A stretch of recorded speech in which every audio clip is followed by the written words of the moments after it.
असां हिते ठिकराटे में एहतजाज करे आया आहियूं पंहिंजे मज़दूरनि ऐं जेके हारियुनि भाउरनि जे लाइ। असांजो हिकु ई मुतालबो आहे त जीअं पंजाब में फ़ी एकड़ खे 13,000 रुपया ॾिना विया आहिनि हारियुनि खे, त सिंध खे बि गवर्नमेंट खे खपे, वफ़ा गवर्नमेंट खे खपे त सिंध जा जेके हारी आहिनि उन्हनि खे बि जेको मुआवज़ो ॾिनो वञे।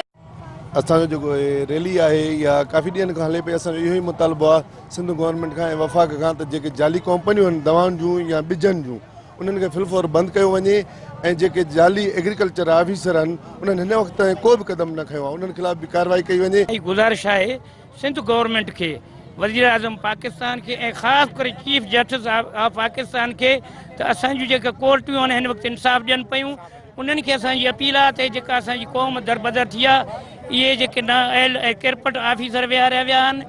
ऐं उन खां बाद में हे जेके जाली कंपनियूं रजिस्टर्ड कयूं वियूं आहिनि, सभु जाली बि न आहिनि, पर जेके जाली आहिनि उन्हनि खे ब्लैक लिस्ट करे उन्हनि जा असासा मुंजमद करे आहे त बैंकनि जा कर्ज़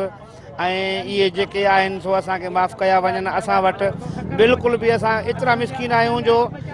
माना असां वटि खाइण पीअण जे लाइ बि असां वटि वॾो मुश्किलात आहे। कैमरामैन बासित महर सां गॾु मजीद महर, सिंध टीवी।